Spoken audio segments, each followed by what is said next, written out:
Ok, pessoal, vamos lá então dar continuidade aqui à nossa introdução, né, à nossa aprendizagem da linguagem Java. Deixa eu apresentar aqui minha tela. Lembrando, semana passada, aliás, nas 2 semanas passadas, né, a gente vem focando aí na aprendizagem do Java, fazendo uma introdução na linguagem. O que é que vocês fizeram? Vocês basicamente estavam traduzindo os algoritmos que vocês fizeram na linguagem JavaScript, né, no primeiro semestre, traduzindo ele para Java. E aí, na semana passada, eu já liberei uma lista de exercícios no URI para que vocês praticassem e aprendessem a usar a ferramenta, né, o URI Online, e também a linguagem Java. E aí, falamos na semana passada de vários assuntos, né, tirei algumas dúvidas, falamos de tipos de dado, comecei a falar de casting no final da aula passada, que aí eu vou voltar a falar aqui nessa aula sobre isso. Vou falar também de compilação, né, que foi uma dúvida do Davi, que não deu tempo da gente ver. Mas olhando aqui, estou vendo que a maioria aí fez, muito bom. Perfeito. Quem não ainda terminou a lista, eu peço para que continue, para que vá até o fim, vai ser importante isso. Por quê? Porque a partir de quinta, realmente a gente vai começar orientação a objetos. E aí, a partir do momento que eu estiver falando de orientação a objetos, eu já vou assumir que vocês sabem programar, né, um algoritmo básico em Java. Então isso aí para mim já vai ser uma premissa, né? Já vou assumir que vocês sabem usar a IDE que vocês escolheram, o Eclipse, ou IntelliJ, ou NetBeans, e vou assumir que vocês já sabem compilar, executar e criar um algoritmo básico em Java, tá certo? Bom, eu quero saber aqui quem quer tirar aqui alguma dúvida com relação às questões, primeiro. Estou vendo que muita gente aqui tem quadrados vermelhos, né? Significa que submeteu, mas não teve sucesso. Quem quiser tirar a dúvida aí é só avisar, que a gente vê o código agora.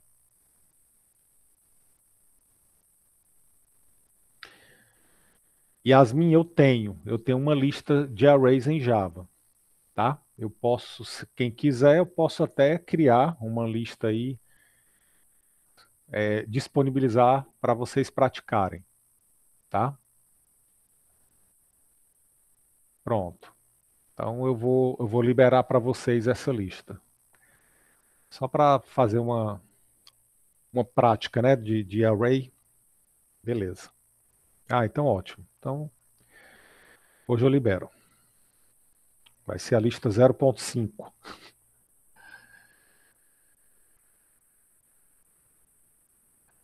Ok. Tem sim, Germano. Me diz o número aí do Grenal, tu lembra qual é? Andrei, beleza, Andrei. Se quiser, eu vejo os dois aqui com você. No caso, está aparecendo só um para mim, mas eu posso ver aqui com você. Beleza. Então vamos lá. Então eu vou começar aqui com o Grenal, com a entrada de dados na mesma linha, tá? E depois eu vejo essa daí do Andrei. Quem tiver mais, coloca aí no chat. Vai colocando no chat, que eu vou formando aí uma fila aí para a gente ver. Então, Grenal 11:31.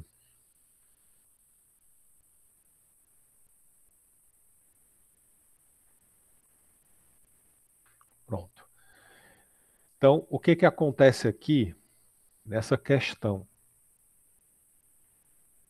A gente tem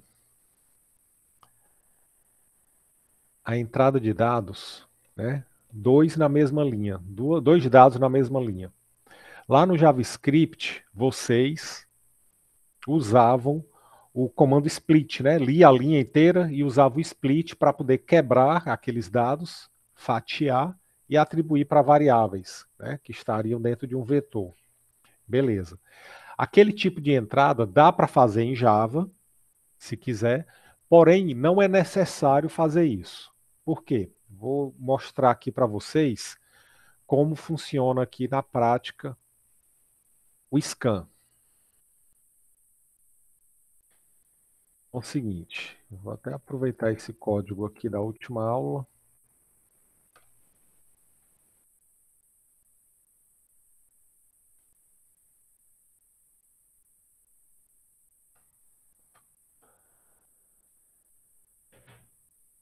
Vamos entender aqui. O Grenal, a entrada, vai ter dois valores inteiros correspondendo aos gols marcados pelo Inter e pelo Grêmio. Então, nesse caso aqui, 3 e 2, né? Então, como é que a gente faria a entrada de dados aqui? Eu vou chamar o meu scanner de agora em diante, chamar de entrada, tá?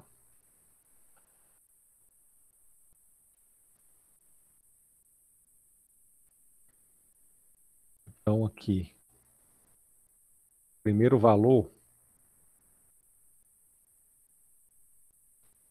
gols Inter. Vou ler o segundo valor, gols Grêmio.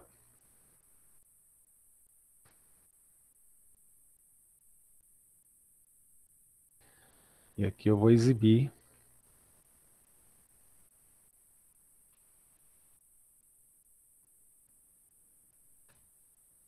gols do Inter,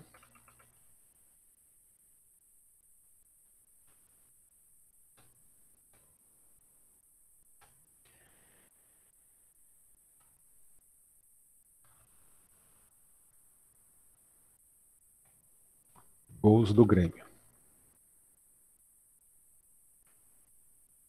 Pronto.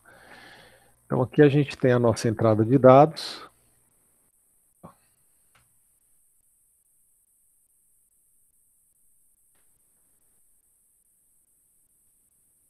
Vou rodar. E aí eu vou explicar o que é que vai acontecer.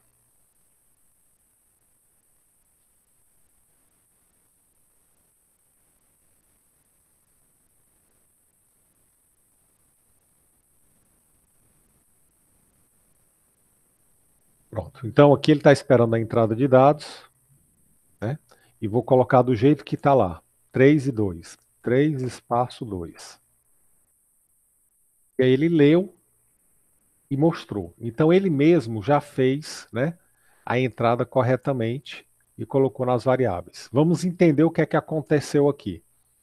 Quando você está lendo aqui a entrada de dados, ele está, vamos digamos assim, posicionado bem aqui logo no início. Então, na hora que você emite esse comando next int, o que é que o Java vai fazer? Ele vai ler os dados da linha até ele achar o espaço em branco ou achar o final da linha.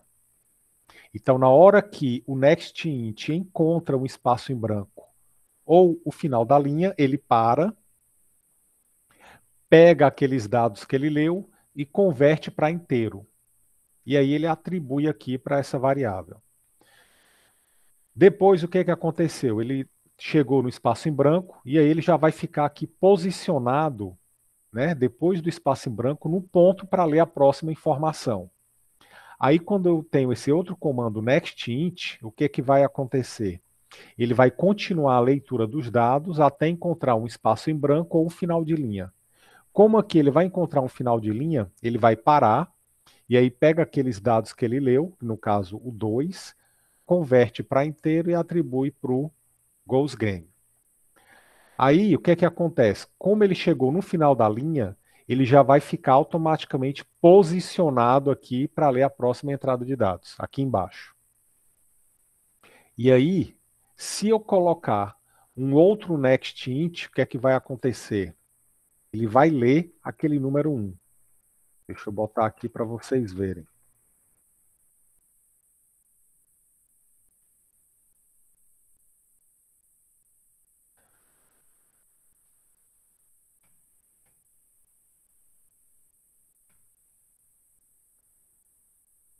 Então, depois que ele leu 2, ele já vai ficar posicionado aqui para ler a próxima entrada de dados. E aí, na hora que eu faço outro next int, ele vai ler né? O próximo dado que é o 1. Como ele vai encontrar um final de linha, ele já vai ficar posicionado aqui na próxima linha. Pronto para ler essa próxima entrada aqui, que seria o 2. Então, se a gente rodar,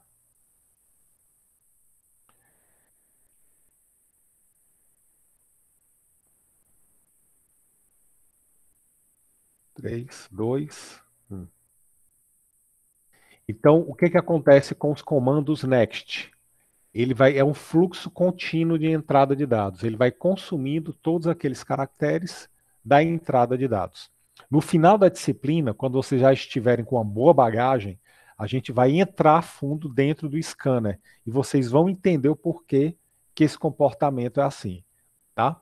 Mas, por enquanto, eu quero apenas que vocês saibam disso. Os comandos next, tá? Com exceção do next line, todos eles vão ler os dados até achar um espaço em branco ou uma quebra de linha. O next line, deixa eu botar aqui, todos os comandos next line, aqui, ele é o único que lê tudo até o final da linha, tá? Ele despreza, quando ele encontra um espaço em branco, ele não para. Ele passa adiante e vai até o final da linha, tá certo? Então, é assim que funciona a entrada de dados dele. Ficou claro aí, Germano? Ficou claro sim, professor. Beleza. Diga aí, Samuel. Levantou a mão? Alô, alô. Tá me ouvindo, professor? Sim, Samuel. Então, quer dizer que a entrada de dados, pelo menos para o Java, ele interpreta o input como se fosse uma string e depois converte? Porque eu tô vendo que... Exatamente. Que legal. Teria como fazer algo parecido com o C, que a gente consegue declarar, tipo, colocar lá um inteiro A, depois um B e um C, depois falar assim, scanf, A, B e C, um negócio assim, tem como fazer isso no Java? Pronto. Boa pergunta, cara. Tem não. Por quê? Porque é o seguinte, vamos lá. Não só o Java, mas o JavaScript. Se vocês lembrarem lá do JavaScript, o prompt, ele lê uma string. É o que é que você faz quando você quer um número? Você usa o parseInt para poder converter para inteiro ou o parsefloat para converter para float, né? Ponto flutuante. Então o Java é da mesma maneira. Tudo que ele lê é como string. E aí, se você quiser um número inteiro, já bota aqui nestInt. Se quiser double, nest double, float. No caso do C, o que acontece? Tem um comando lá, você deve lembrar que é o scanf. Aí quando você lê o dado lá do scanf, você já vai usar aquelas máscaras de formatação, né? Então você vai dizer o seguinte, %d, aquilo ali é um inteiro, né? E aí você vai dizer aqui o nome da variável, inter. Seria mais ou menos isso daqui, no C. Então, você já lê o dado e já está fazendo aqui o que? A conversão do dado. Né? Então, a maneira que você tem de fazer. Você pode até nem usar isso daqui. Fazer aqui direto, assim. Né? Mas com o scanf você diz a formatação. Qual é o tipo de dado que você está lendo. Né? Se fosse float. Então, no C você faz isso direto. Essa máscara, né, é como se fosse isso daqui. Então, na verdade, lá no C ocorre do mesmo jeito. Na hora que você faz a leitura de dados, ele está lendo um byte. E aquele byte, a princípio, é um caractere. E aí, se você quiser que ele entenda como inteiro, a máscara de formatação é que vai fazer isso para você. Então, basicamente, né, o processo é o mesmo.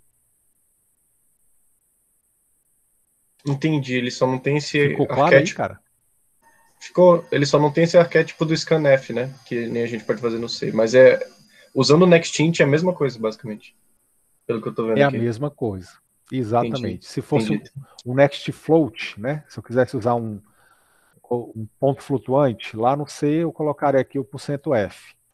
Se fosse uma string, no caso de eu ler uma string, eu leio só com next, lá no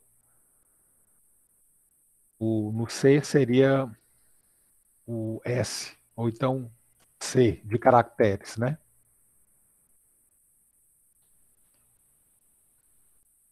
Então, basicamente, ocorre isso também lá, só que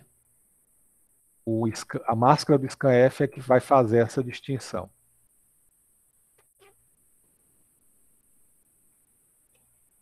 Beleza, Samuel?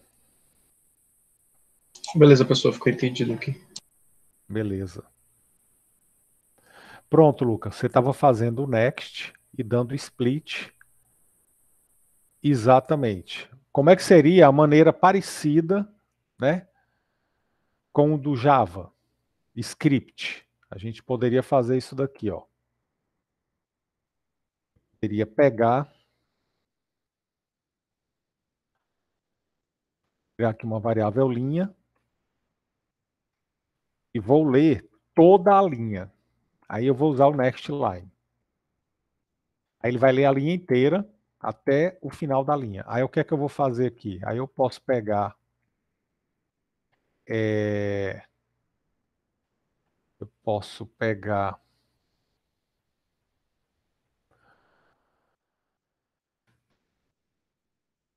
a função parseInt e vou aplicar em quê? Vou aplicar, na verdade aqui eu vou fazer o seguinte.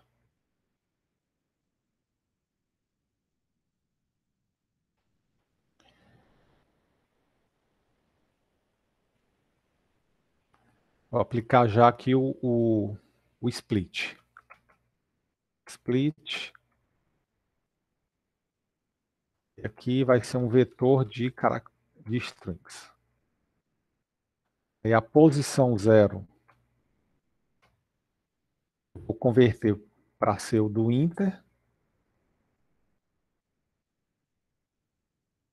E a posição 1 converto para ser gols do Grêmio. Essa aqui seria uma solução semelhante lá do JavaScript, né?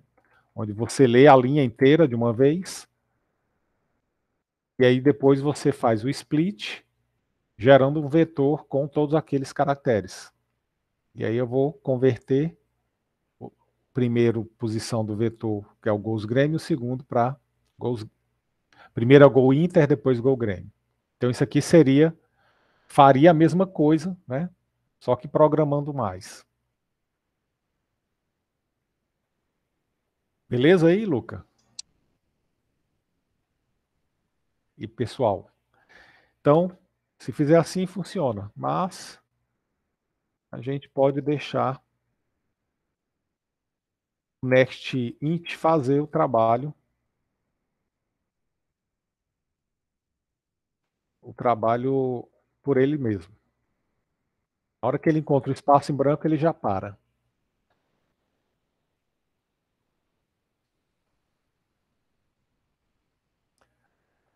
Ah, aquele lá com o scan, com o split. Com o split, para eu só deixar anotado aqui. Posso sim.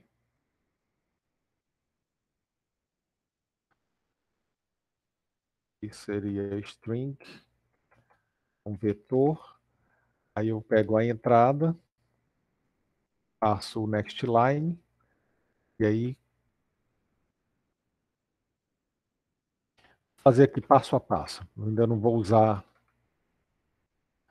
Ó, pego primeiro a linha, aí depois eu vou ter aqui uma string, vetor de strings, que aí eu vou pegar a linha, aplico o split, só para ficar que nem lá no JavaScript. Aí aqui, a função integer.parseInt, recebendo valores 0. Esse aqui, recebendo valores 1. Só rodar aqui. E tem um problema do Java. Na verdade, não é um problema, é um detalhe que vocês vão passar, mas eu vou mostrar só quando vocês passarem por ele. Deixa eu só ver se ele vai ocorrer aqui. 3, 2, 1. Ocorreu não é o caso. Então vou copiar esse código aqui.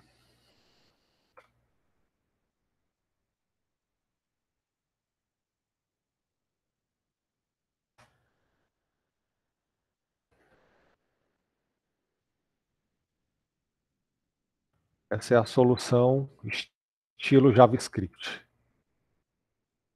E aqui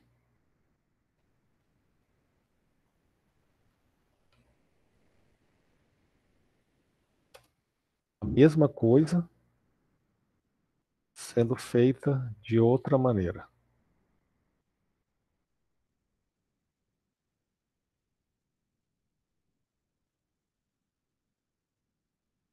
De nada, Samuel. Pronto. É a mesma coisa de outro jeito. Só para comparação. Beleza. Então vamos lá. Então, entrada de dados, ok. Vamos lá, Andrei. Vamos ver aqui a tua submissão.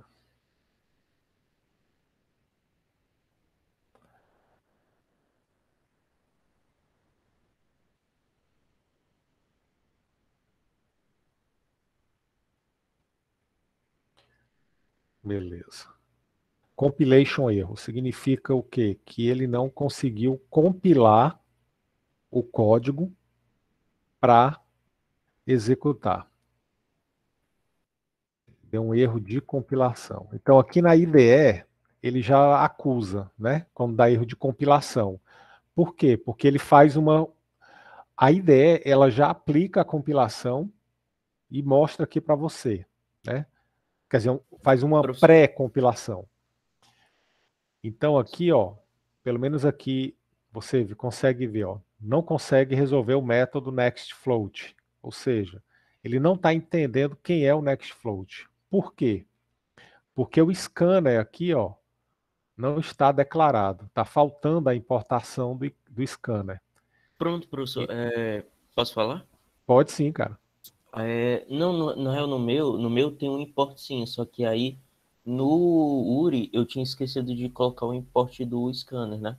Só que quando eu botei, aí ele deu outro problema, que foi esse wrong answer aí de 80%. E aí eu não sei por que deu isso aí não. Acho que foi minha segunda submissão aí. Isso. Na tua segunda... Então pronto, vou pegar aqui essa tua submissão anterior, beleza? Beleza. Pronto. Eu já vi aqui o problema, mas eu vou botar para rodar, tá? Vocês vejam, para que tu veja o que aconteceu. Então, a tua lógica, ela tá correta. A questão aqui foi só o seguinte, ó. Você colocou essa mensagem aqui para o usuário, né? Números digitados. Aí, eu vou digitar os números. O URI, né? Eu acho que eu devo ter falado, mas eu vou reforçar aqui. Lá, quando vocês estiverem submetendo o código, vocês não precisam botar saída de dados para o usuário informando o que precisa entrar, né? Por quê? Porque o URI não é um humano, ele é um algoritmo, ele é um programa que vai pegar o teu programa e executar ele automaticamente, vai colocar os dados, ou seja, ele é um robô, né? Ele é um robô que executa programas. Então, quando a gente coloca uma mensagem como essa, né, o que é que vai acontecer? Quando a gente coloca uma mensagem como essa daqui, números digitados, ele vai gerar uma saída de dados.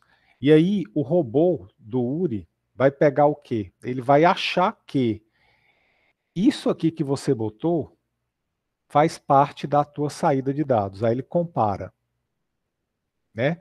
Deixa eu só abrir aqui, mostrar novamente como é que é como que o URI faz para corrigir aí, né, para comparar as respostas. Vou mostrar aqui novamente para poder deixar claro. Então, o que o URI está esperando? Ele está esperando isso daqui, ó. Para essa questão, para esse exemplo, ele está esperando isso daqui. Essa é a saída de dados. Então, ele tem um arquivo lá que tem, por exemplo, isso daqui, a resposta correta. Aí o teu programa, ele vai gerar, qual é a saída de dados que ele vai gerar? Então vamos lá, vou botar aqui só para a gente ver claramente. 7 menos 5, 6. 7, 5, 6, 3,4, 4,6 e 12. Então, o que o teu programa gerou, Andrei? Ele gerou isso daqui, ó, tudo que está em branco. Tua saída de dados é tudo isso aqui que está em branco. Eu vou copiar e vou colar lá.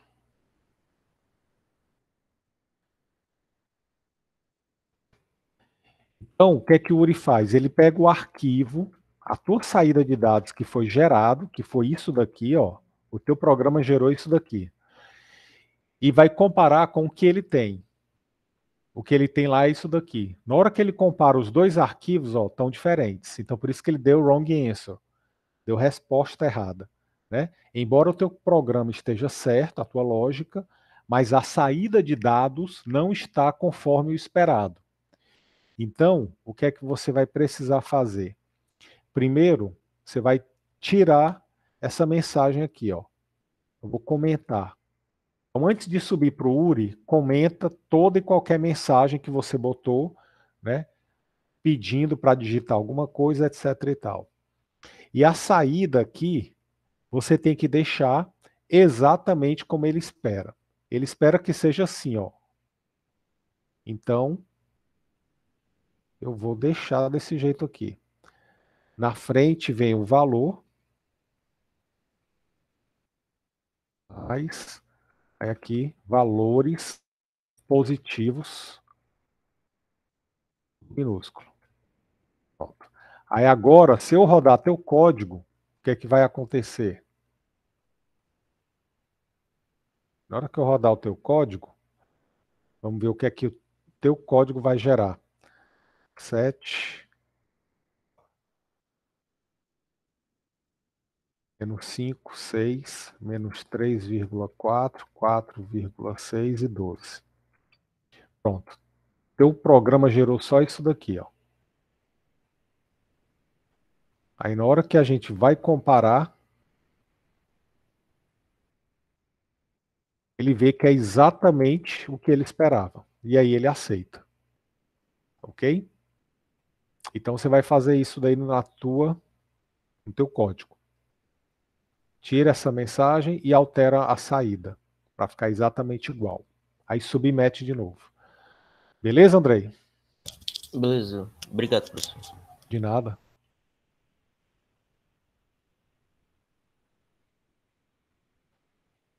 Sim, Ariel. Adiciono. Manda teu e-mail aí.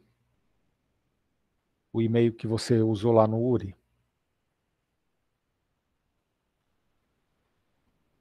Pronto. Bota teu e-mail aí, Felipe. Já adiciona agora. Beleza? Mais dúvidas aí, pessoal?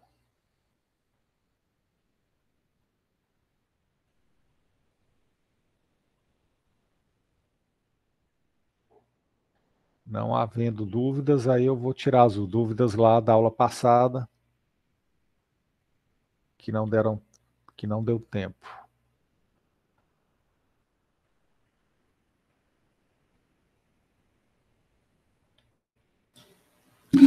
Professor, eu Oi. tenho uma dúvida, mas não é do URI, então não sei. Não, pode falar.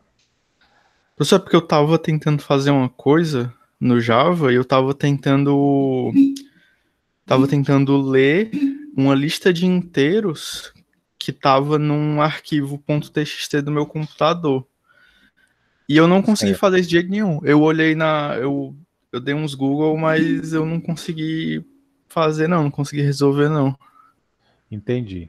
Gabriel, então é o seguinte, essa questão de arquivo, a gente vai trabalhar aqui nessa disciplina, né? Vocês vão trabalhar com isso, de ler, abrir arquivo, ler e gravar. Então a gente vai fazer o seguinte, como é um assunto que a gente ainda vai demorar um pouco para chegar nele, é só no final da disciplina, se você quiser pode mandar para mim por e-mail, que aí eu dou uma olhada no teu código e te digo qual é o problema. Aí você aplica. Tranquilo, beleza. Beleza? Meu e-mail aí é gilson@unifor. Vou botar aqui para Beleza. você. Pronto. Manda lá pro meu e-mail que eu dou uma olhada mais tarde, aí te dou um retorno. Pronto, Felipe e Ariel já estão adicionados. Vê aí se recebeu o convite. Se não chegou, dá uma olhada na caixa de spam. Ok. Mais alguma dúvida, pessoal? Vamos lá. Aproveitar aí.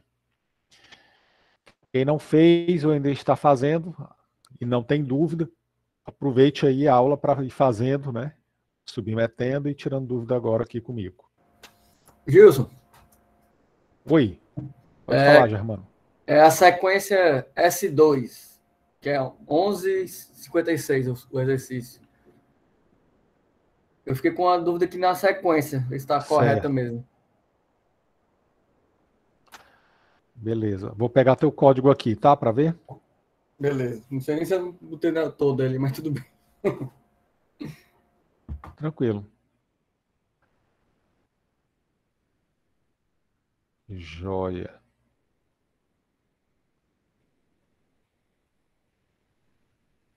Beleza. Vamos lá.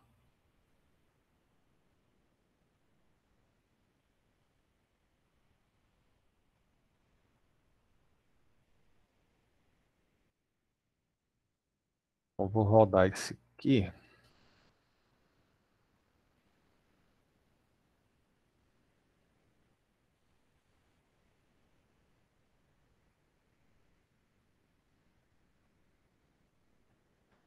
O teu aqui tá dando wrong, né? Certo. Então, deixa eu só analisar aqui.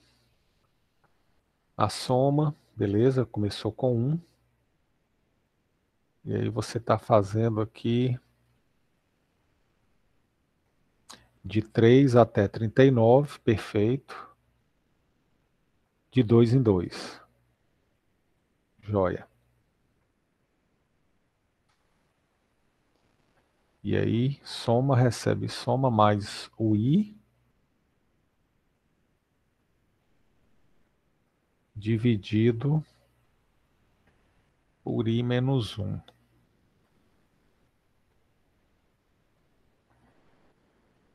Então, beleza.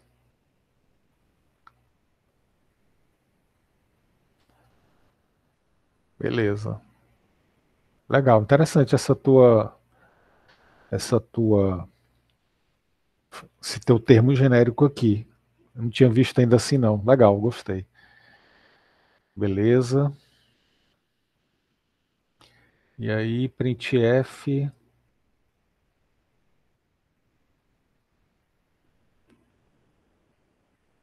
Tá.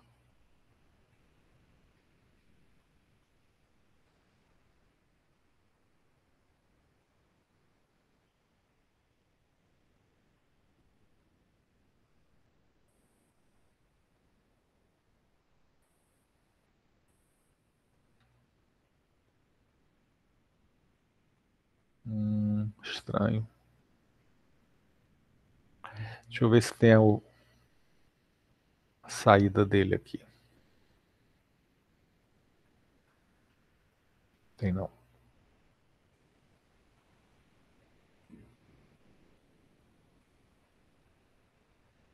Dois dígitos após o ponto.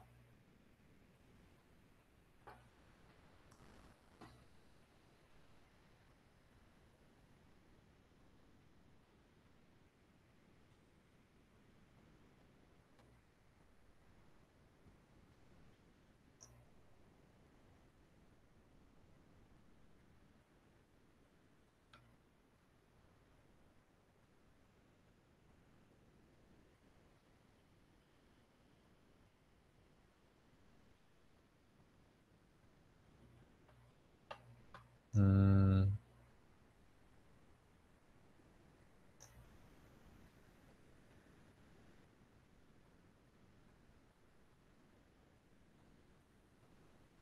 Cara, aparentemente, deixa eu só ver aqui uma coisa.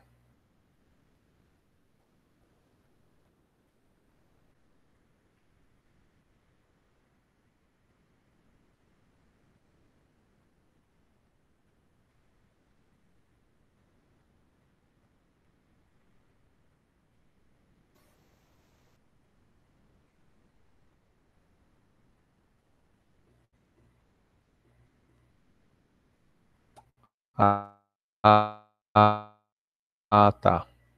Tá. Aqui, Germano, é só um detalhe, ó, cara. Que na verdade, mais legal essa maneira que você viu. Realmente, essa questão ela não deixa claro, mas aqui você enxergou da seguinte maneira. E o exemplo leva a gente a deduzir isso também. O numerador, ele é igual ao denominador menos 1, né? Nesse exemplo aqui, coincidentemente está dando isso. Coincidentemente. Aí, como o 39 aqui, nesse último termo, como não tem quem é o numerador, né? A gente pode pensar dessa maneira que você pensou, né? É 38, né? Porque aqui nesses exemplos todos são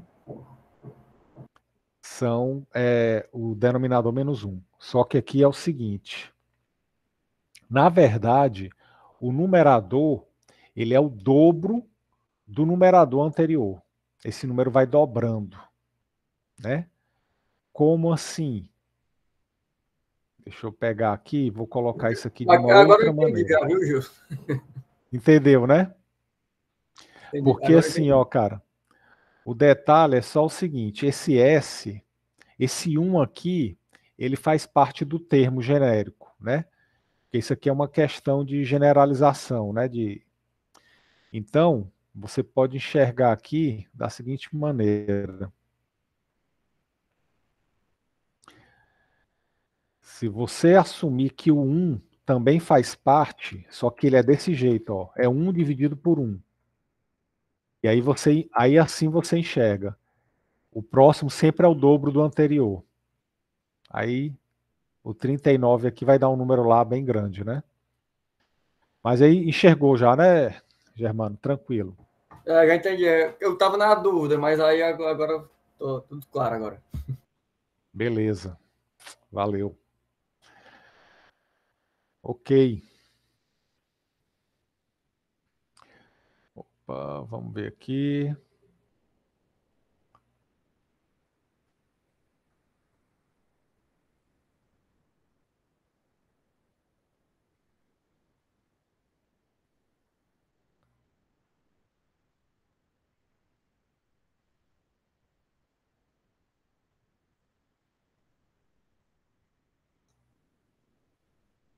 Isso.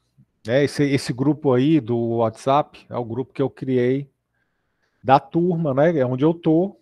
Então, pode usar para tirar dúvida. Agora vocês podem ter um grupo aí de grupo de estudo. Eu acho que alguém já tem um aí no Discord. E eu acho até que tem também o da monitoria. Tem o da monitoria, tá? Eu não lembro se eu deixei ele lá na descrição do grupo do WhatsApp. Geralmente eu deixo lá. Se eu não tiver deixado, eu vou botar.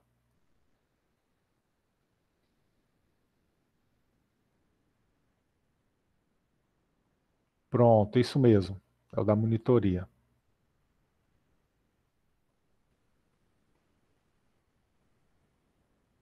Beleza. Bom, vamos lá. Mais dúvidas aí, pessoal? Então, vou aproveitar e vou fazer o seguinte.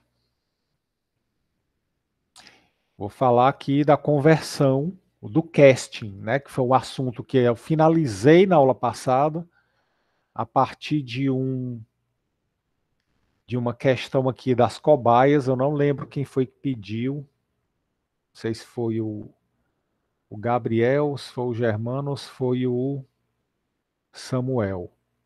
Não estou lembrando agora. Mas foi a partir da questão das cobaias. Foi o Gabriel, foi o Gustavo, isso, beleza. Exatamente, valeu, Gabriel. A questão do Gustavo lá que ele pediu das cobaias. Aí nessa questão eu comecei a falar do casting, né? Da conversão de tipos de dado, né? Então, o que que acontece? Vou falar aqui rapidamente, né? Do casting. Vou usar aqui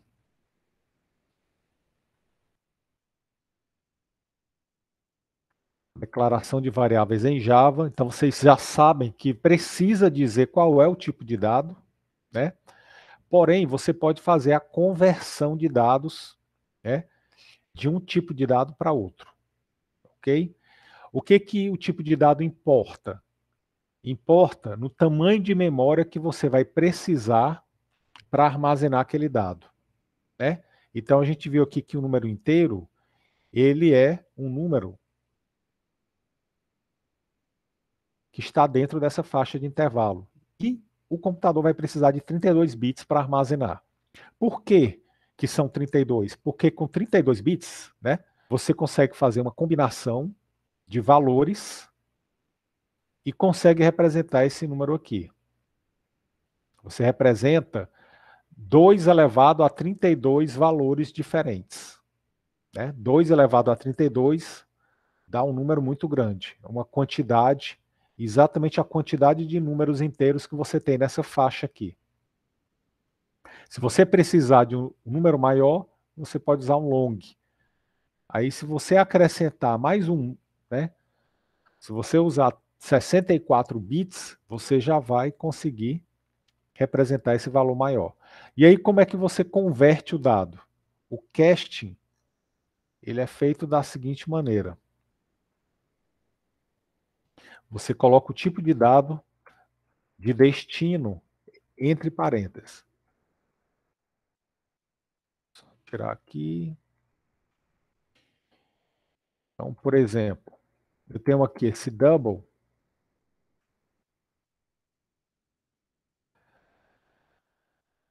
E vou colocá-lo com valor igual a 1. Vou chamar aqui de x.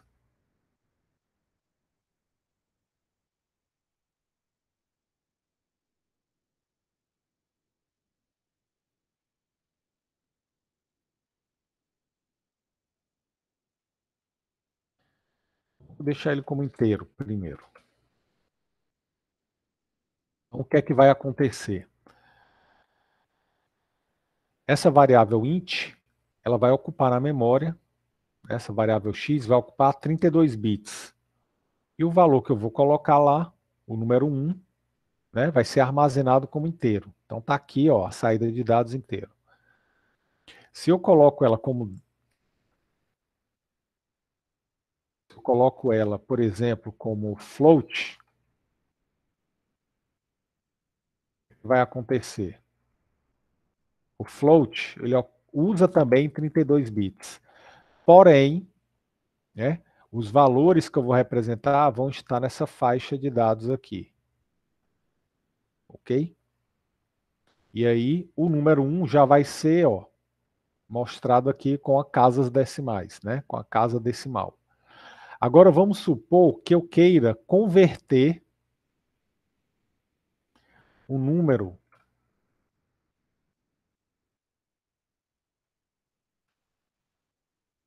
quero que o y receba o valor de x, mas eu quero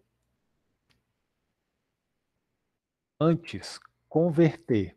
O que é que vai acontecer? Nesse caso aqui,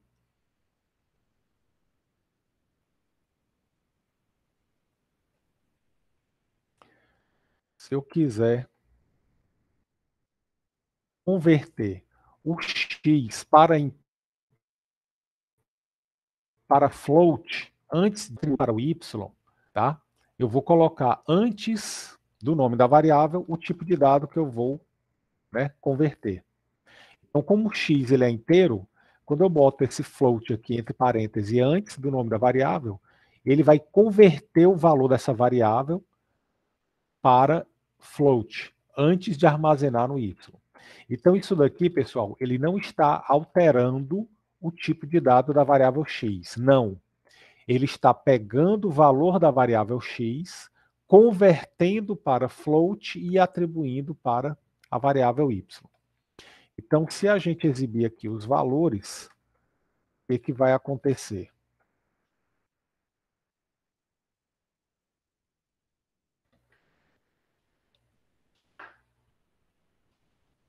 Ele vai exibir cada um do seu tipo de dado. Agora vamos supor o contrário.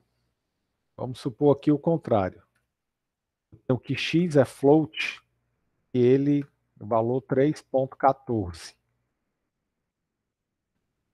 Vou botar double aqui. E aí agora o y ele é inteiro. E eu quero converter o valor do x para inteiro. Fazer isso. Eu quero armazenar o x no y, só que o x é double e o y é inteiro. O que é que eu vou fazer? Pego o valor da variável x, antes de atribuir para o y, eu faço o casting, né? Eu faço a conversão. E aí, ele vai atribuir para o y.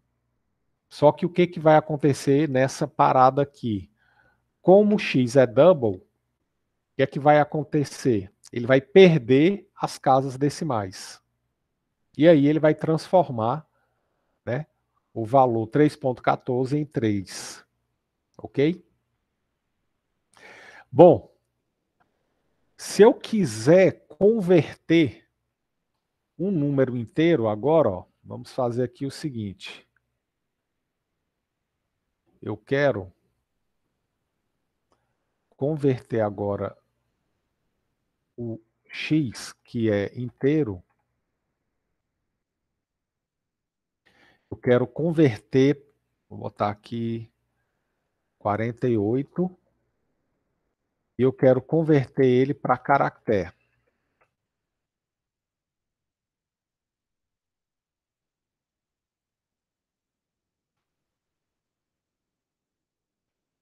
X é um inteiro e o y é char. E eu quero converter o x para o valor 48 para caractere. Vamos ver o que vai acontecer.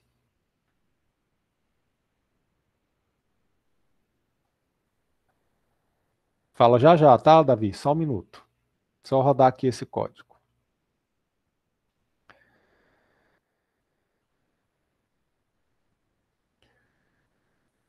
Pronto. O x é 48. E o y virou 0. E agora, o que é que foi isso? Diga aí, Davi, pode falar. Quando você converte do float, do double para o int, ele perde a casa decimais. Aí, Isso. você já mostrou aquele printf, né, que a gente consegue formatar a saída. Dá para eu colocar, para ele ficar 5 casas decimais? Para ficar com 5 casas ou 100 casas? 100 casas. Como se fosse um inteiro. Boa pergunta. Boa pergunta. Entendi. É como se você tivesse isso daqui. Deixa eu só fazer aqui embaixo. Tem aqui um double z 3.14. E aí você está querendo fazer o printf. Isso. O z.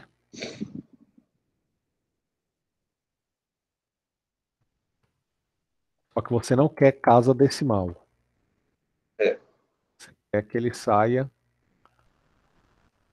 sem casa decimal.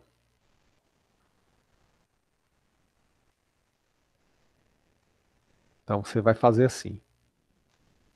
Ponto zero. Aí você está dizendo que não quer nenhuma casa decimal. Aí ele vai exibir como se fosse um número inteiro, né? Mas ele ainda é um flutuante, né? Ele é um double ainda, né? Isso, ele ainda é um double. É tanto que se eu tirar aqui, ó, e exibir o que é que tem dentro da variável,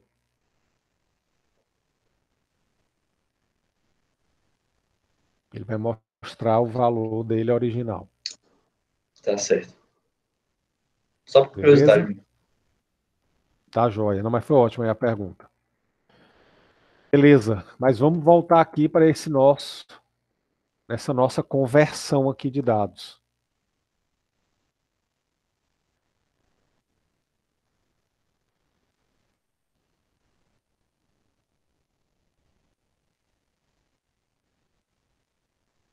Também pode ser feito, Gabriel. É uma outra maneira de fazer, né?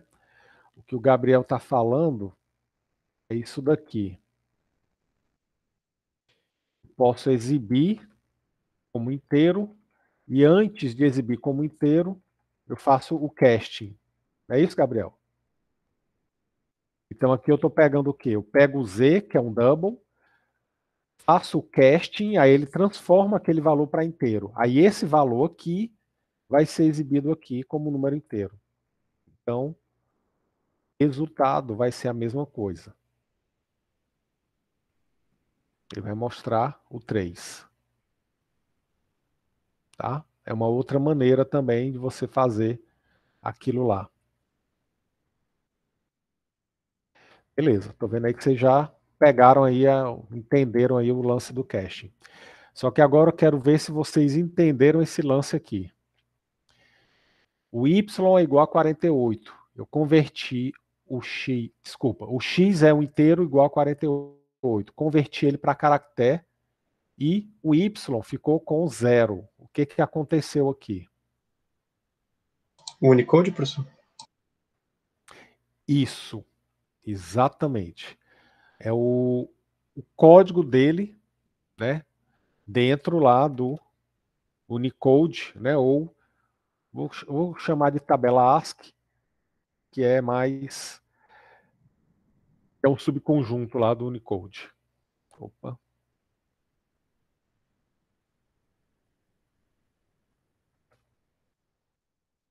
Só ver aqui o que é que vai acontecer. Quando você tem um número inteiro e converte ele para char, o que é que acontece?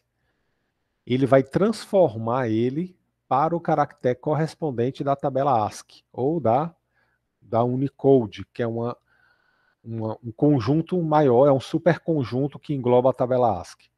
Então, por exemplo, como x era igual a 48, o que aconteceu? O número decimal aqui, ó, 48. Na hora que eu converto ele para char, o que acontece? Ele vai converter para o caractere correspondente na tabela ASCII. E esse caractere correspondente é o 0, o algarismo 0, né? Se por acaso eu tivesse aqui 65, o que ia acontecer? Ele ia pegar um inteiro 65, quando ele converter para caractere, ele vai pegar o caractere correspondente lá da tabela ASCII, que é a letra A maiúscula. Então aqui, ó, letra A maiúscula, ok?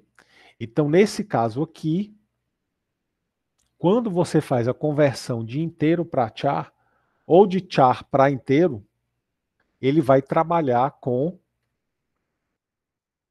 a codificação da tabela ASCII. Então, se eu botar aqui letra B, char como B, e eu fizer essa conversão aqui, ó, vai acontecer. X é o B, é o caractere B. Na hora que eu converto o X para inteiro, o que é que ele vai fazer? Ele vai converter isso daqui para o número correspondente na tabela ASCII, que é o 66.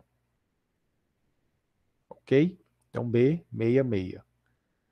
Então, nesse caso aqui, a gente pode, né, fazer o cast entre inteiro e caractere e a gente acaba fazendo a conversão. E aí a gente não precisa usar nenhuma função especial para fazer, né, essa conversão, como a gente fez lá na semana passada, que a gente usou lá aquela função code, né? O code lá para poder codificar e pegar o código da tabela ASCII. Então não precisaria usar aquilo ali. Essa maneira de trabalhar com SHA e com int é uma coisa que o Java herdou da linguagem C, tá bom? Então, internamente, ele já trabalha assim. É tanto que se eu fizer isso daqui, ó, vou colocar o seguinte.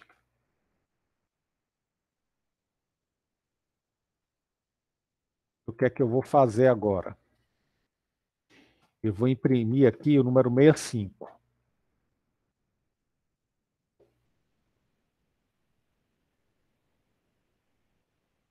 Beleza. Agora eu vou exibir agora o seguinte, ó. Eu vou fazer o casting do 65. Vou passar ele para char. O que é que eu estou fazendo aqui? Eu estou pegando o valor 65, fazendo o casting dele para char, e ele vai exibir o caractere. E aí o caractere correspondente a 65 é a letra A. E o mesmo vale o contrário. Se eu tiver aqui caractere A e fizer o casting para inteiro,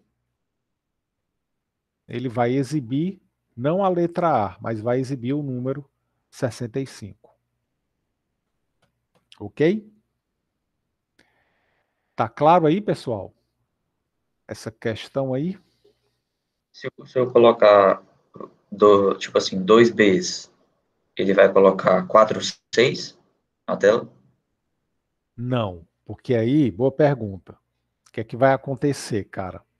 Se eu coloco aqui 2Bs, eu já não tenho um caractere. Eu tenho uma string. É tanto que ele já vai dar erro aqui, ó, porque no Java, o que que acontece? Já ele é representado pela aspa simples. E a string, ela é representada pela aspa dupla. Qual a Então, diferença? se eu boto aspa simples, eu estou dizendo que aquilo é para ser um char. É a maneira que ele tem para distinguir um caractere de uma string. Então, se eu estou trabalhando com caractere, eu tenho que usar obrigatoriamente aspa simples. Se eu usar aspa dupla, eu estou dizendo que o tipo de dado é string. Então, ó, se eu botar bb entre aspas simples, ele já vai acusar um erro aqui. Por quê? Porque isso daqui não deveria ser uma string. Isso daqui deveria ser um caractere.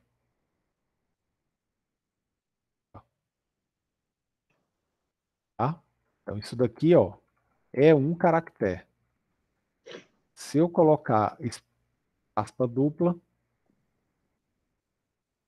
aí sim ele vai entender isso aqui como string. Então, qual é a diferença? Essa primeira linha aqui, eu estou armazenando o caractere char, o caractere A. E aqui, eu estou armazenando a string B. E qual é a diferença? Que char é um tipo de dado e string é um outro tipo de dado, que na verdade ele é um objeto, que vocês vão ver no final das contas, string é um objeto. É um objeto que é formado por um conjunto de caracteres. Então a representação interna na memória ela é diferente.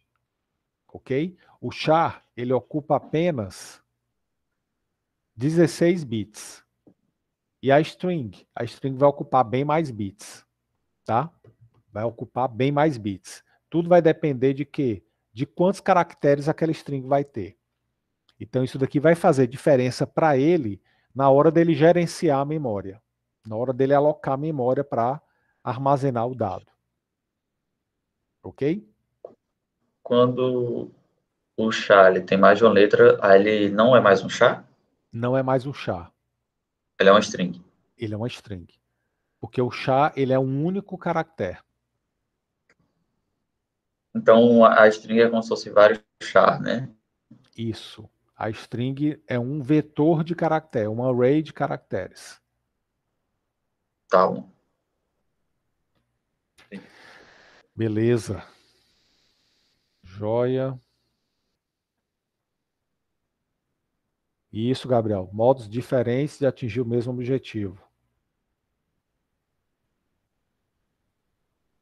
Exatamente.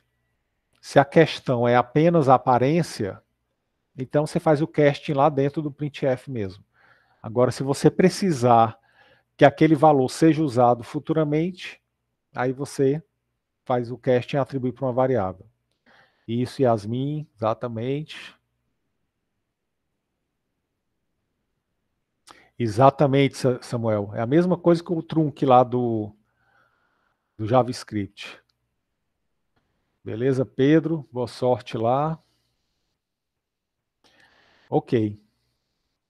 Beleza. Mais alguma dúvida aí, pessoal? Mais alguma pergunta? Então, casting, maravilha. Aí é o seguinte. Eu estou devendo aqui para o Davi. Professor. Oi, pode falar. O senhor Yasmin, pode né? mostrar de novo aquela. O senhor pode mostrar de novo aquela tabela dos tipos de dados? Posso. Está no livro do livro azul? É que eu não estou achando aqui a página. Pronto, esse aí. 31. É porque eu não entendi muito bem porque que, por exemplo, o int e o float, ambos têm 32 bits, né? E aí eles ficam o int, por exemplo, fica nessa faixa de valores, né? E eu entendo, porque seria como se fosse 2 elevado a 31 de um lado e 2 elevado a 31 de um outro, né? Que no total fica a faixa de 2 elevado a 32. E realmente, se você faz essa conta, dá esse valor. Mas por que o float é 32 bits e é um valor diferente? Pronto. Excelente pergunta, tá? A resposta, ela não faz parte aqui da ementa, do conteúdo, mas eu vou explicar para que vocês tenham essa ideia. Mas vocês vão ter alguma disciplina que eu não recordo qual é, que vocês vão estudar isso. Então, o que acontece, Yasmin? Quando você representa um número, o que acontece? Você tem lá, vamos supor, tem 32 bits. Então, eu vou ter aqui os bits.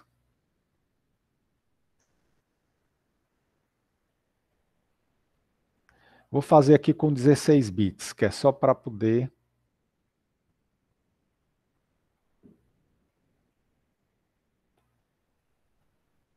caber aqui e ficar claro.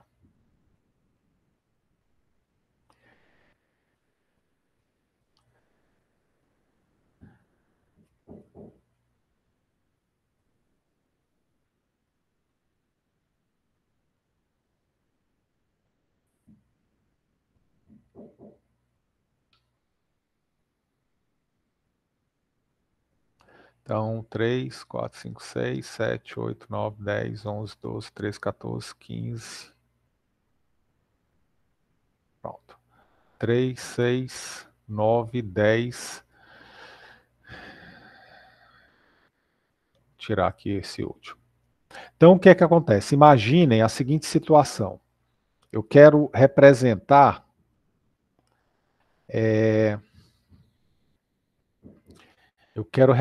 aqui um número usando 16 bits.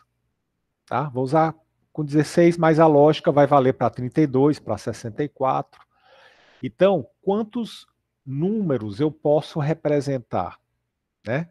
Eu consigo representar aqui 2 elevado a 16 bits. 2 elevado a 16 números diferentes. Isso daqui vai dar quanto? Vai dar 65536. Consigo representar essa quantidade de valores aqui. Ok? O que vai acontecer?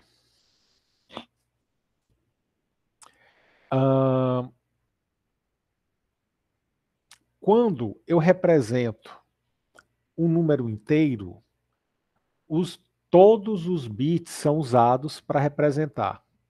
Então aqui eu conseguiria representar 65.536 números inteiros, tá? Numa boa, tranquilo. Fazendo apenas a combinação dos bits. Agora vamos entender como é que ocorre com os números de ponto flutuante, tá? Eu não uso todos os bits para representar os números. Por quê? Porque é o seguinte, o número de ponto flutuante, ele é representado usando notação, né? A notação científica, né? Então, por exemplo, eu tenho um número aqui, 2,5 vezes 10 elevado a menos 3, por exemplo. Então, isso aqui é um número de ponto flutuante. Todo número de ponto flutuante, ele vai ser representado usando essa notação aqui, tá? E se a gente observar, eu tenho aqui dois números que eu preciso representar. Eu tenho aqui a base e tenho aqui esse expoente do 10. Então, eu tenho dois números para serem representados. Eu poderia ter aqui esse número aqui também, ó. 2,5 vezes 10 elevado a 10. Eu poderia ter 3,1415,9 multiplicado por 10 elevado a menos 7. Então, sempre eu vou precisar ter dois números representados. Esse expoente e esse daqui. Então, por esse motivo, eu vou fazer o quê? Esses 16 bits que eu estou usando aqui nesse exemplo, eu preciso dividi-lo em duas partes. Eu tenho que dividi-lo numa primeira parte aqui, numa primeira parte, e numa segunda parte. Nessa primeira parte, eu vou armazenar esse número aqui, ó. E essa segunda parte aqui do meu conjunto de bits, eu vou armazenar o expoente. Tá? Quando vocês forem estudar isso daí, vocês vão ver que isso aqui tem um nome. Isso aqui é a mantissa, isso aqui é a base. Tá? Então o nome disso é mantissa, tá? Essa parte aqui que eu vou destinar para armazenar os expoentes. Ok? Para falar a verdade, professor, se eu não me engano, a gente viu isso no semestre passado. Ótimo, excelente. Na disciplina de fundamentos que a gente viu e tinha o padrão I3E e tudo mais. Pronto.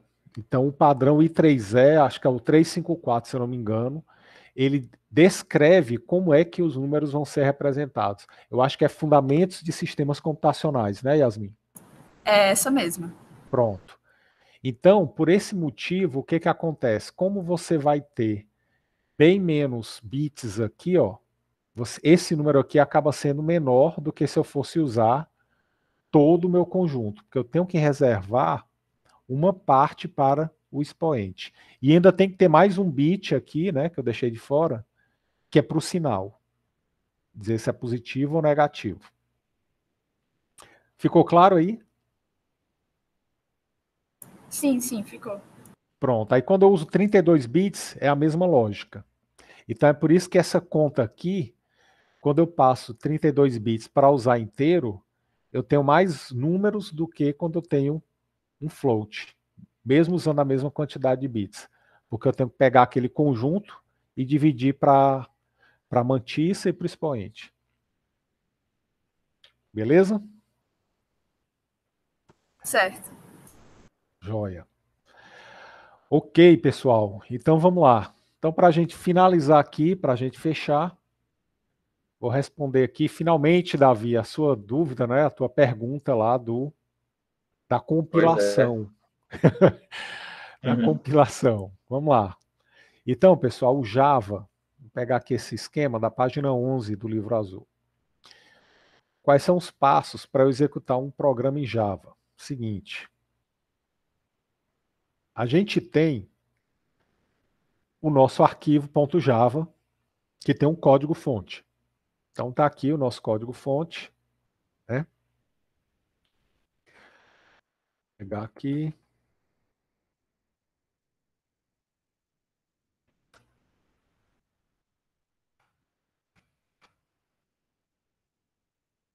Só rodar aqui.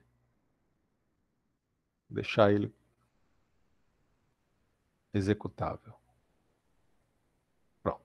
Então, eu tenho aqui o nosso código-fonte, eu tenho um arquivo aqui, main.java, é esse arquivo aqui.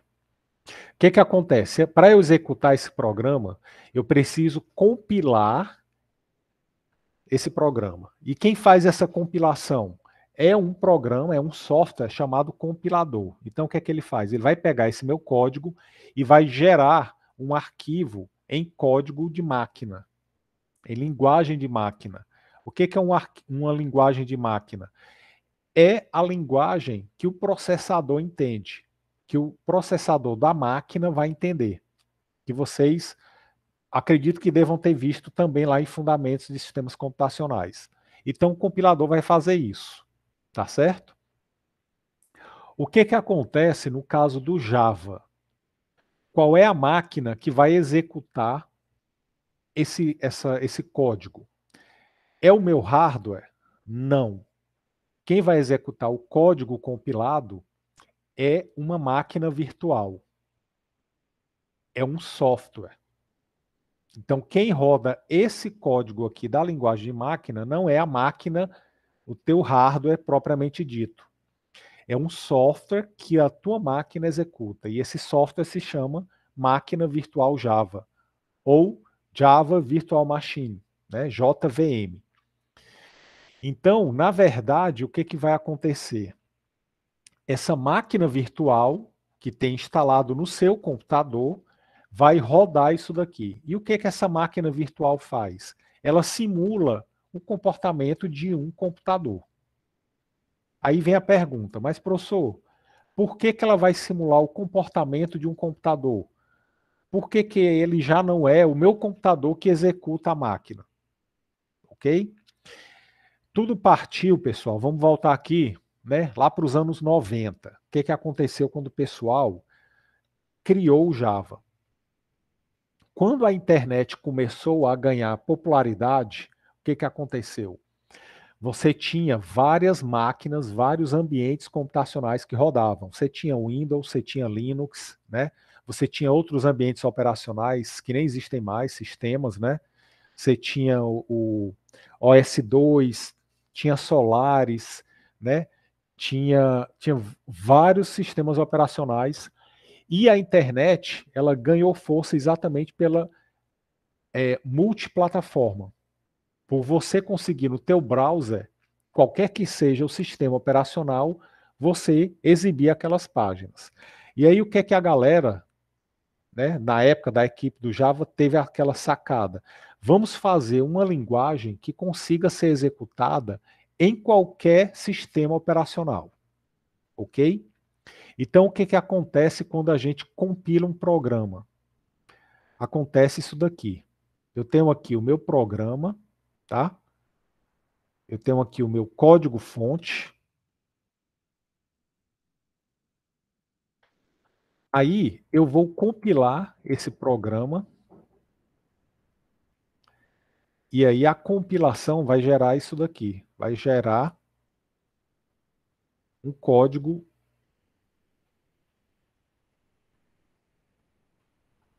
na linguagem de máquina, chamado código objeto. Isso aqui é a linguagem de máquina.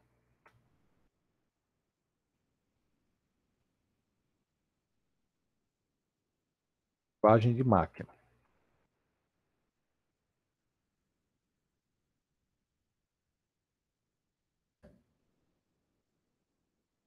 Só agora ver outra pergunta. Como é que eu acho esse arquivo do código-fonte? Porque eu tentei e eu não consegui. Pronto. Essa foi a sua pergunta original, na verdade, né? E eu vou responder. Eu estou chegando lá. Eu vou já chegar lá. Não. A minha pergunta original era como é que eu posso rodar fazer todo esse processo, né, que eu faço lá dando play, só que em código, no terminal. Isso. Só que para fazer isso, você tem que encontrar o código-fonte. Então, estava Tá. embutido na sua pergunta, entendeu? Entendi.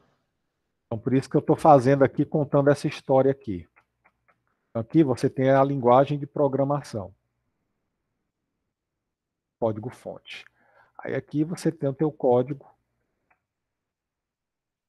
objeto. Vai estar a linguagem da máquina.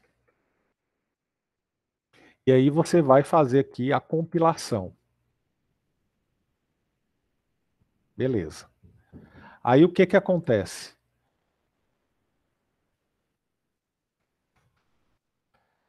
Esse código de máquina aqui, ele é executado pelo computador. Então aqui, o computador executa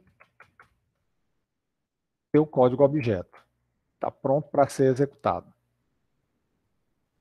Só que tem um problema. Se eu pegar o meu programa e quiser, eu compilei ele no Windows.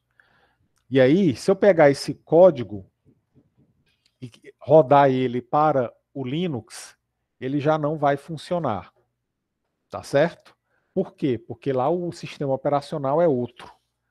Então, eu tenho que pegar o meu código-fonte, levo para o Linux e compilo no Linux. Aí lá eu gero um novo código-objeto que vai rodar lá no meu Linux. Se eu quiser fazer com que o meu programa rode no macOS, eu tenho que pegar o meu código-fonte, levo para o macOS, compilo lá, e aí ele vai gerar o código na linguagem da máquina lá do macOS. Então, o que é que acontece? Quando você queria distribuir um programa em vários sistemas operacionais, você tinha que fazer várias compilações diferentes. Ok? Tá claro até aqui, pessoal, isso? Sim. Beleza. Então, cada ambiente você vai fazer uma compilação. Aí o que é que o pessoal do Java fez? Vamos fazer o seguinte, a gente vai criar uma máquina virtual, ou seja, é um software que vai rodar em cada versão de sistema operacional. Então, eu vou ter uma máquina virtual que roda no Linux, uma máquina virtual que roda no Unix, uma máquina virtual que roda no macOS, uma que roda no Windows. Cada sistema operacional vai ter uma máquina virtual. E aí a gente vai compilar o Java para uma linguagem de máquina intermediária. Não é a linguagem de máquina do computador em si. É a linguagem da máquina virtual. E aí o que é que acontece? Quando você compila um programa em Java, esse código aqui, objeto, ele roda na máquina virtual. E a máquina virtual é que vai existir uma para cada sistema operacional. Então, o que é que acontece? Se eu pegar esse arquivo aqui do Linux e levar para o Windows, ele vai rodar. Se eu pegar esse arquivo do Windows e levar para o macOS, ele vai rodar. Eu não preciso mais fazer compilação nenhuma. Por quê? Porque a máquina virtual do Java vai entender isso daqui.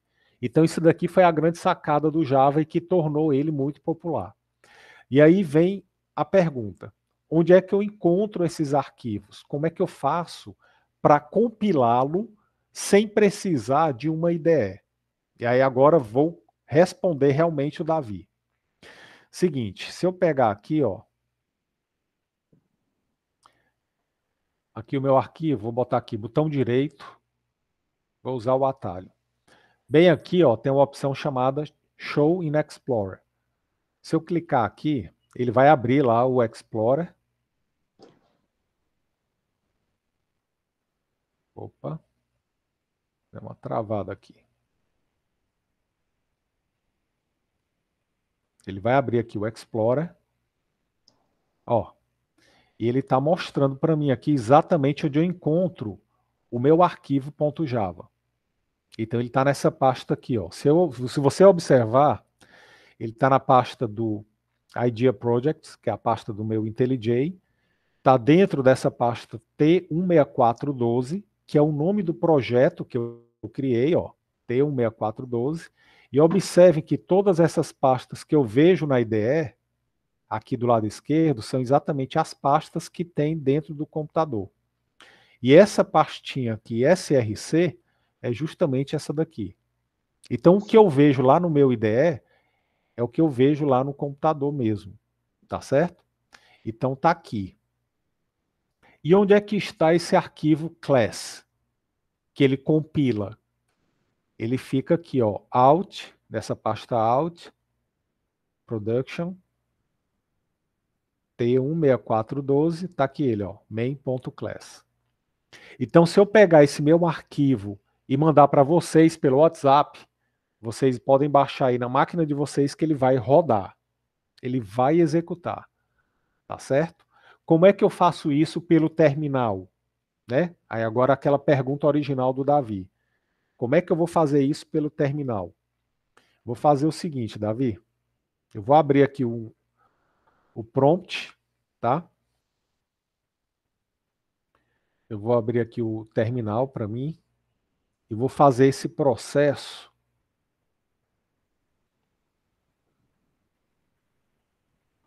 Vou abrir aqui o terminal.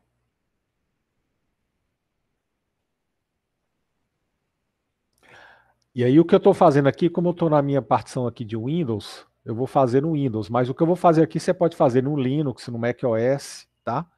Qualquer sistema operacional. Então o que é que eu vou fazer? Em primeiro lugar,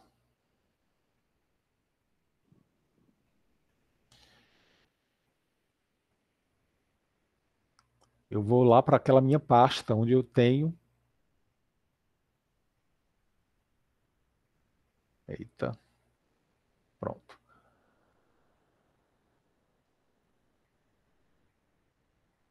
Ele está bem. Não, gostei não. Está muito pequena a fonte. Deixa eu usar o terminal mesmo, comando, prompt de comando. Acho que dá para vocês verem. Deu não. Beleza, vai ficar nesse aqui mesmo. Então vou aqui no prompt de comando. Pronto. Vou aumentar um pouco aqui. Professor. Oi? Pronto. Ctrl+. Agora dá para vocês verem. Isso, Ctrl+, é o que eu estou fazendo aqui. Beleza. Então o que é que eu vou fazer? Eu vou lá para aquela pasta aqui, ó, onde está o meu arquivo .java. Vou copiar aqui para não ter que digitar tudo. Estou aqui no user Gilson, vou lá.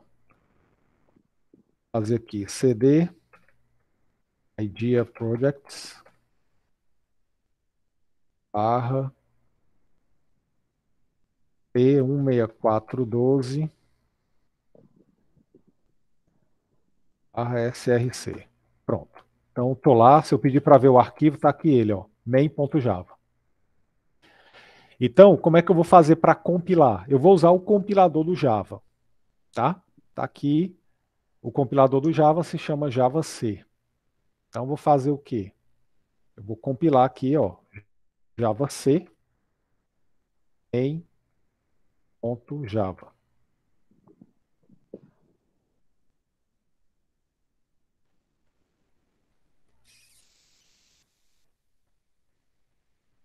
Ele não está no meu path aqui, o JavaC.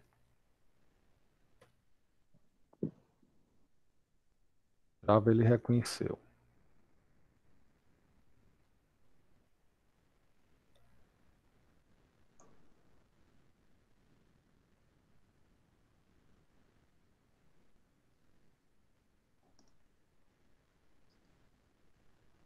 Ele não está reconhecendo aqui o JavaC na minha máquina.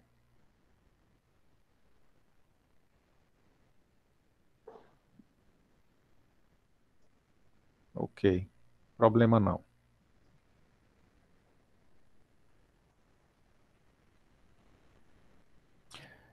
Que ele não está aqui no path da minha máquina, mas não tem problema não. Eu vou pegar ele lá no... onde ele está instalado. Só um minuto aqui.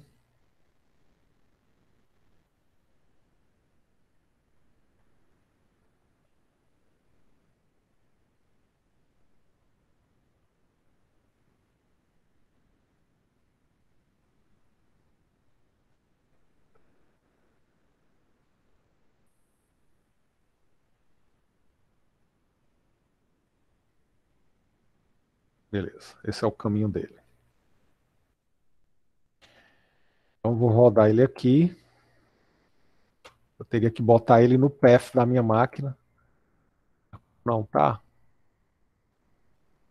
Vou botar aqui o nome dele completo. Java C main.java.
Davi, vou fazer o contrário.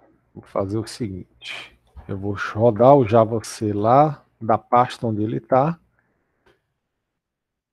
e vou passar o caminho completo aqui do arquivo que eu vou compilar. Pronto. Então, Java C, eu vou passar lá main.java. Pronto. Então, o que é que aconteceu agora? Eu rodei o Java C, que é o compilador do Java, e mandei ele compilar esse arquivo aqui.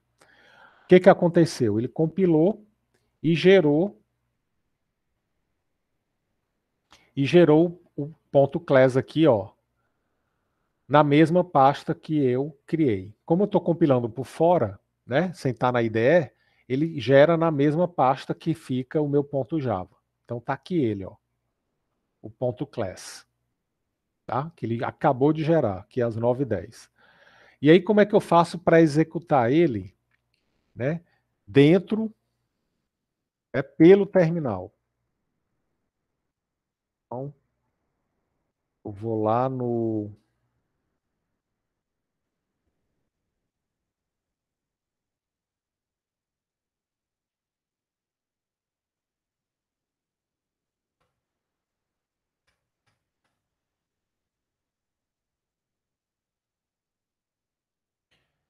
CD, tá de pasta. Beleza. Então tá aqui ele, ó.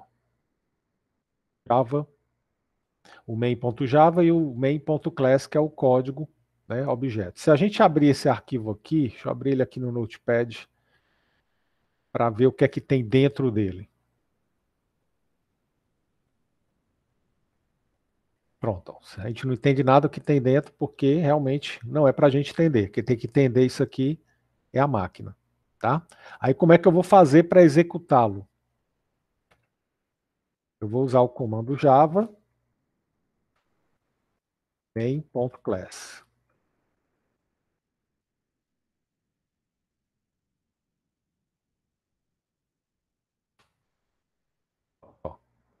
Java main. Aí o Java, o arquivo Java, né, Java-C é o compilador e Java é o que vai executar. Esse Java vai executar o arquivo main.class, né? Usando a Java Virtual Machine. Então aqui ele mostrou, né, exatamente o que eu tinha feito lá. Ó. Olá. Obviamente que ele mostrou aqui sem essa acentuação. Vou salvar aqui. Porque eu não usei lá, não disse qual era o UTF que eu ia usar, o código de caractere. Aí se eu compilar aqui de novo,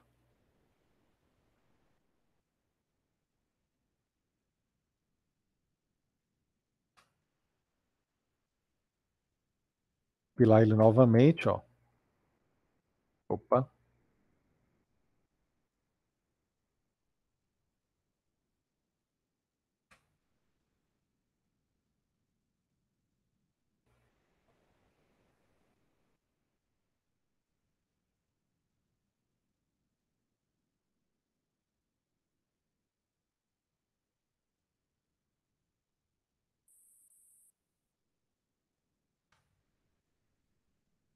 Ok, compilou. Eu vou voltar lá para aquela pasta.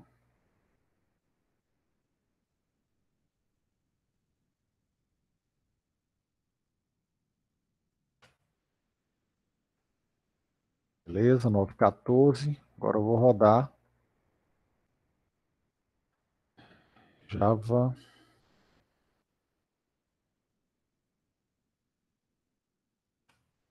Pronto, vamos lá. Então, se eu quiser usar o terminal, o que é que vai acontecer? Eu tenho que usar o programa Java-C, que é o compilador, para compilar o arquivo Java, e aí ele vai gerar o arquivo class. E esse arquivo class é o código objeto. E para executá-lo, eu vou usar o programa chamado Java, o arquivo Java, né? Que aí ele chama a Java Virtual Machine para executar aquele arquivo .class. Tá? Qual é a vantagem de você usar isso daqui, né? Galera raiz, pessoal realmente bem hacker, nerd, o cara que gosta realmente de escovar bits, a galera programa desse jeito, né? Não usa nem IDE, usa um bloco de notas e digita o código na mão mesmo lá, né? Sem auxílio da IDE, que ele mostra o nome das classes, né? O nome dos métodos.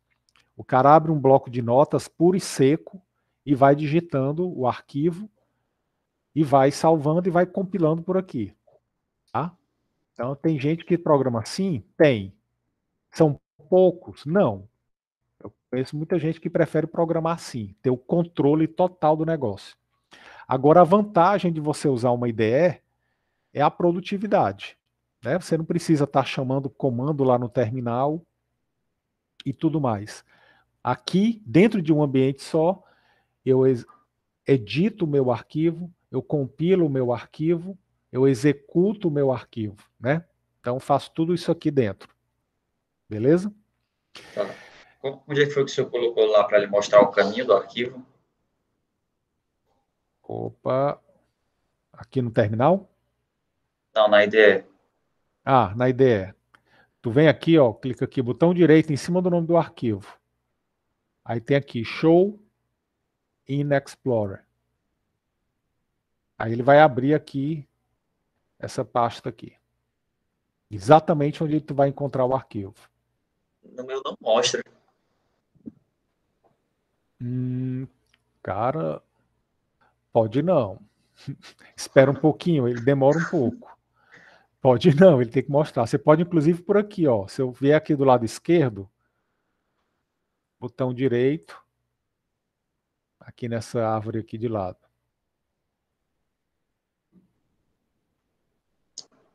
Aparece aqui, Show in Explorer. O senhor quer que Então, eu compartilhe a tela para mostrar? compartilha aí, cara. Então, esse Show in Explorer, ele aparece aqui em todo local.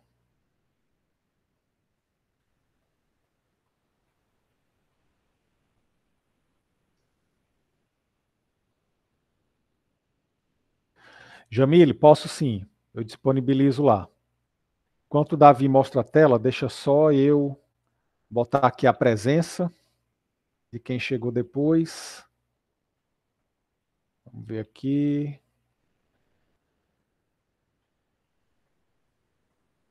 Beleza.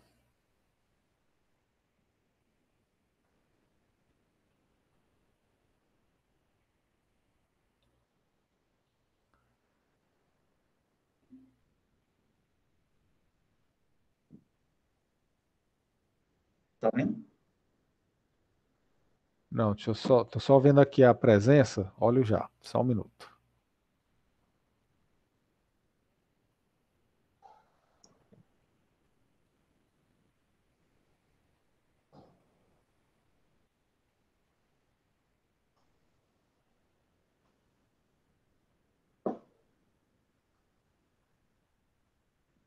Beleza.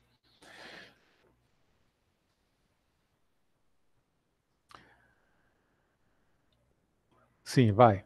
Botão direito.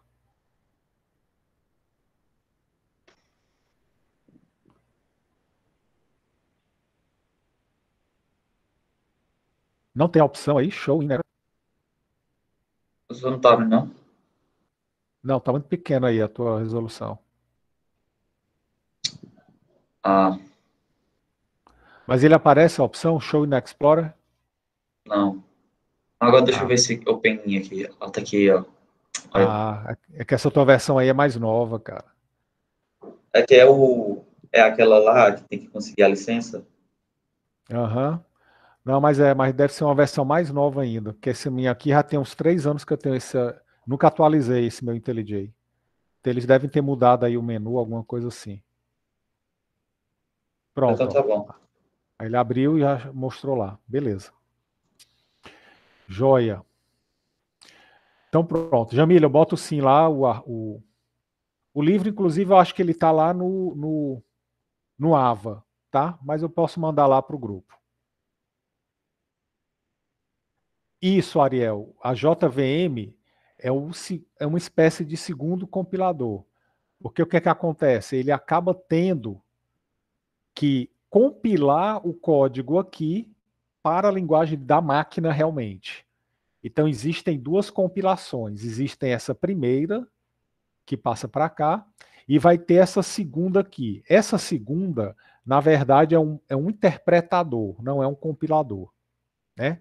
Qual é a diferença? O interpretador, ele pega comando a comando e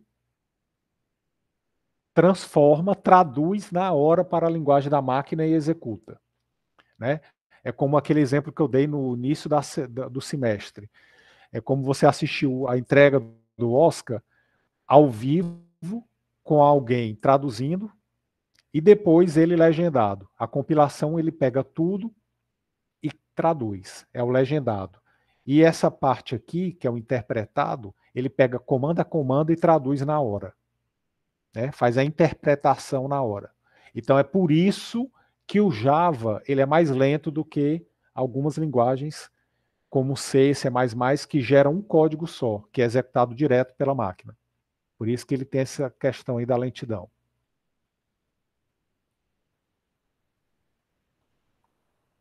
O programa roda dentro da JVM. Aí a JVM vai traduzindo para a máquina real, né? Faz a interpretação. Ficou claro aí, Ariel?